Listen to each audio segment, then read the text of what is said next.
Hello everybody, welcome to my Master of Orion 2 speedrun commentary. I'm running version 1.4 LB23, which is standard and default. So, I'm just gonna try to get through as much as I can. So this is the kind of the beginning of the game where I'm just sending out scouts. I started production of a freighter and a colony base and a main colony. Basically, what I'm just looking for right now is just a decent system. At least 2 planets. Here I found a planet with gold deposits, which gives +5 money per turn, which is good enough. Not ideal because it had poor mineral, which is not good production. Here you see I just got a mega wealth diplomat leader, which is actually really huge. It helps out a lot. So I don't have to worry about income for the rest of this game. A lot of times I have to do a lot of tax micromanagement if I don't have that, and it's a real pain in the butt, kind of a time loss even. So I'm doing here what's kind of like a production trick. It's not an exploit. You're just basically producing halfway, and then you buy it out with money, and you wait till the halfway point because it only costs 2 BCs per production point. If you try to complete it beforehand, it costs 5 BCs per production point, so it's most efficient to wait halfway. So my research build is I'm just doing research lab first, then automated factory, then I go for a supercomputer. And then I do some micromanagement with the colonies. So I try to get my colony bases started up as soon as possible. So you see I transfer 2 colonists over, and it's an instantaneous transfer when it's in the same star system. You don't have to wait for like transit time if like you do with different systems. And then once the system is colony is done with the automated factory and the research lab, I put it to housing because my racial picks, I have a population growth penalty, so I put in a little bit of a housing. And the trick is you want to do housing with 1 colonist. It's really the most efficient. So here's my first contact with Meklar. I'm unable to get a treaty, which is kind of rare because I have a diplomat leader, but sometimes you just get unlucky. So I had to give him a 10% tribute to build a good relationship first. And I have so much money that I just start buying out Starbase. You see, I had like over 800 BC, and there's no point in like me just stockpiling money. I kind of forgot to explore the systems around me after I established my colony. So I do a little bit of scouting. As you see here, I basically have housing up until like I've got like 3 or 4 colonists, and then I start building production to get ready for building out supercomputers, because supercomputers is I think 120 production, and so you want no, it's 150 production actually. So it's pretty production heavy.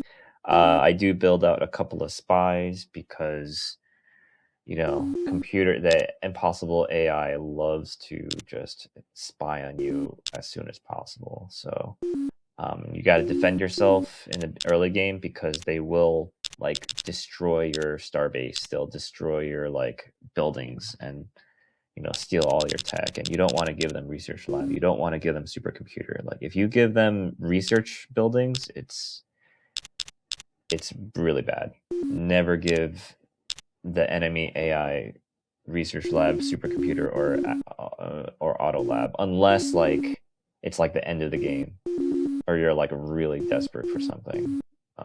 So, yep. So after supercomputer, I'm teching up to robo miners, and once you get spaceport, that's when you want to try and get hydroponics or biospheres, whichever one the enemy has. You trade for it because they usually ask for supercomputers, but once you get spaceport, for some reason, they like spaceport a lot. So spaceport is not that big of a deal to give up. So I am now changing all my production from the starbase to robo miners and all the other miner buildings. Now I am teching up to soil enrichment, which is a nice kind of like cheap improvement, relatively cheap. It's only 400 RP to research, and it helps gain some extra workers. So, yeah. So now I'm gonna start talking about kind of the setup of the game since there's some downtime here. Impossible difficulty does have some handicaps too that are important to talk about. The enemy AI get bonus racial picks, so you might see like surprising things like Trilar or even Sakura don't get repulsive. Sometimes they don't have repulsive, sometimes they do. Other things, they get bonuses to production and money. You might see them just build a starbase every turn. It's like kind of cheating, even if they're blockaded. You see, I'm just buying out my starbases because I have so much money here. Another thing about Impossible is that the AI is a lot more aggressive with expanding and with attacking. So, you know, if you start next to Sakura, if you start next to Trilar, you start even next to Human, you know, humans will attack you.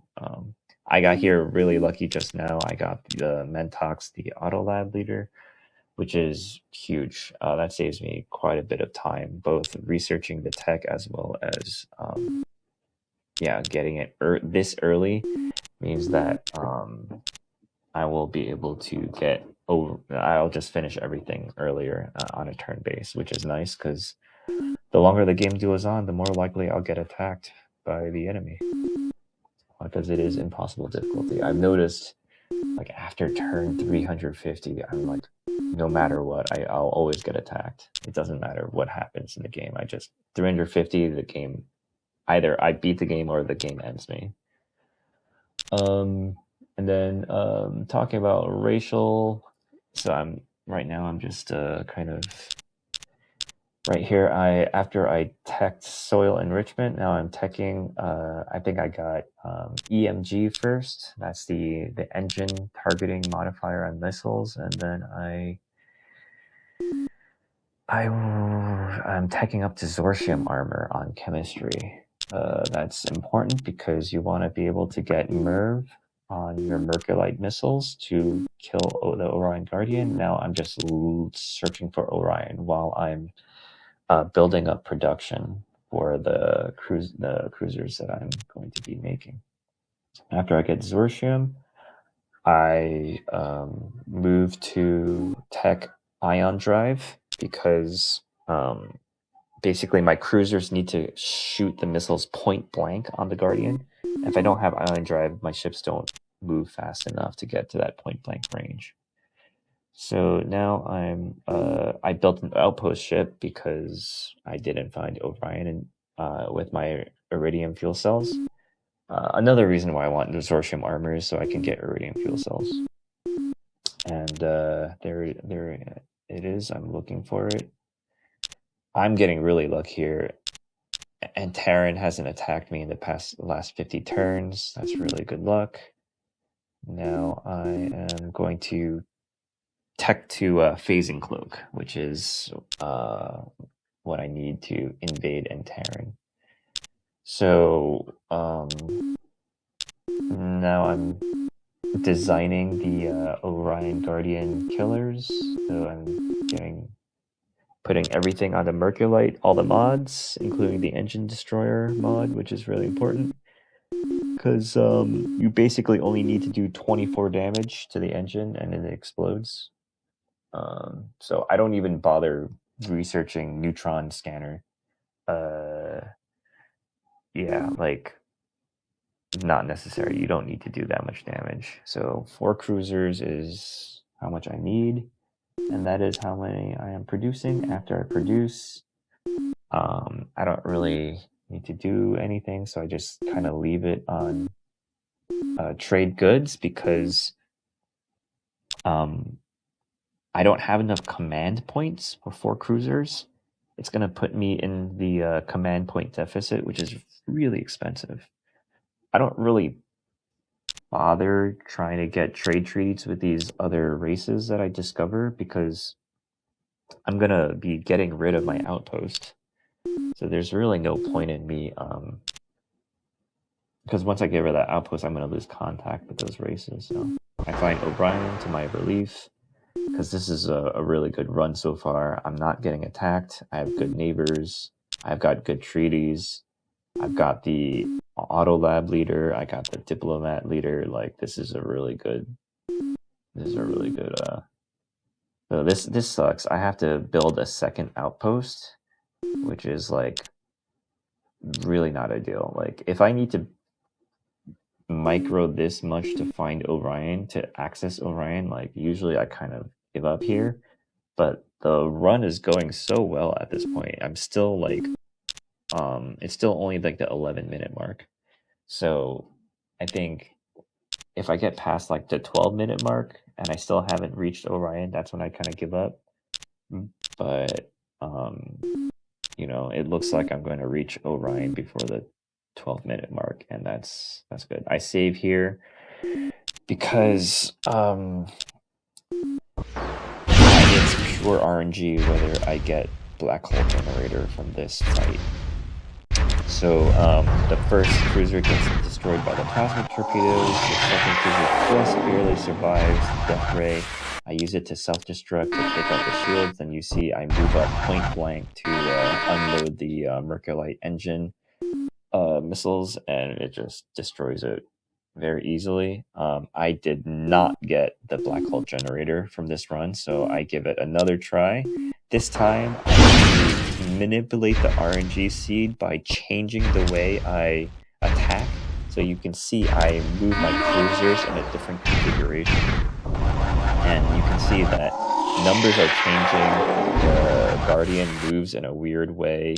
Like, and I'm having a harder time killing it because the numbers are different. So you see I only did 14 damage to the engine there. I did 12 damage to the engine there. I barely did enough engine damage, but I got black hole generator, and I'm happy. So now immediately I'm looking for a dimensional porter. I need to trade, and I'm just praying and hoping I can find dimensional porter, and I actually don't find it here. And that makes me really nervous, because if I don't get it at this point, it's pretty unlikely I'll get it later in the game.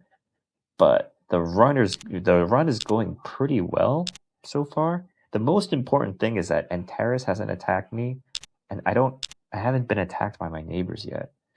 So, you know, like, screw it.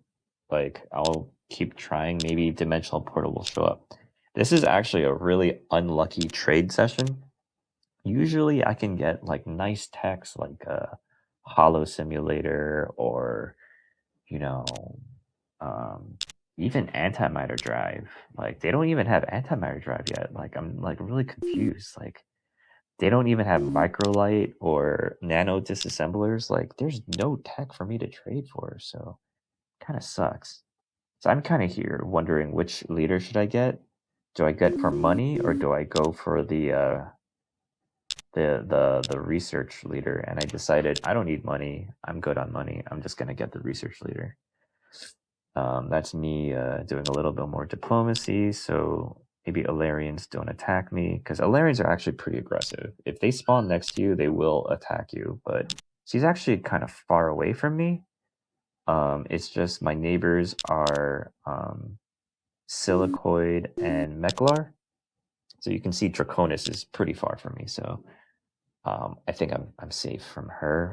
So I can use diplomacy with her. Now I'm because I don't have that command point deficit anymore. I don't need trade goods anymore, and now I'm just building I can start my Antares invasion fleet production. This is not going to be the actual ship, but I'm just going to start building ships and then I'll refit them later to kind of save time.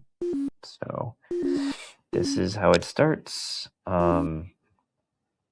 So you can see right now I have 350 RP per turn, which is kind of sucky, but then I remember, oh wait, I have this science leader I can, put on, and it's fine, So I put her on, and you can see my research will jump up to 400, and that's exactly what I want. 400 RP per turn. That's literally all you need to get to the end game.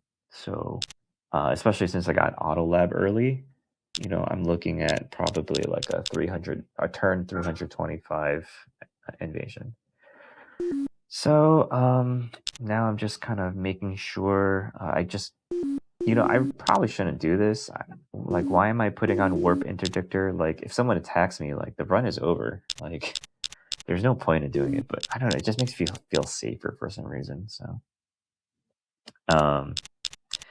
yeah, I just start teching. At this point, what I need to tech, I need stasis field. I need subspace teleporter.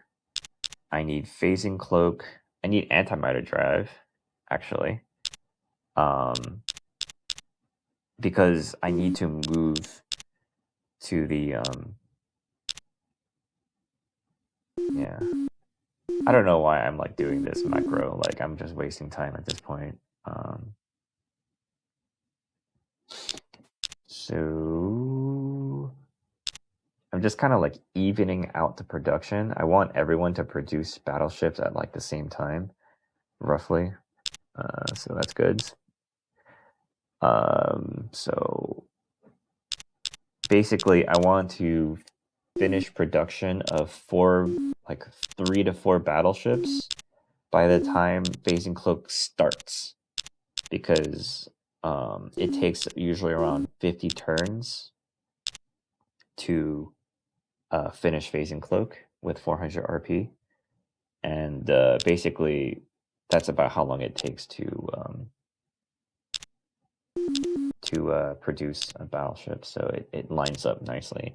So I'm looking for trading, and thank God I find Dimensional Portal. He asks for Death Ray, and usually I don't give Death Ray away because that is honestly one of the most powerful weapons. And when the enemy AI gets Death Ray, like, they just start attacking everybody. Like, everyone just starts declaring war on everybody, and everyone just starts killing each other with Death Rays. And but I'm like desperate at this point, and I figure I just need 40 turns. I just need to, I don't even care if everyone's stealing off of me. I don't care if everyone's accusing me of like framing or whatever. Like, I'm just like praying that I just don't get attacked. And like, you can see like Silicoid is like taking over everything around me. I'm just like getting so nervous. Like, I don't understand why Silicoid's not attacking me. They attacked Mechlon. I don't know. I don't get it. They just attacked Mechlon and did not. So Alaren's like, hey, give us whatever tech. I'm like, take all my tech. I don't care. Just please let me survive. Let me get Phasing Cloak. And there's the first Antaran attack. I look at it and I see a battleship. And that's really bad news. Antaran battleship is just like, I see that, I'm like, oh, I'm probably going to lose that colony.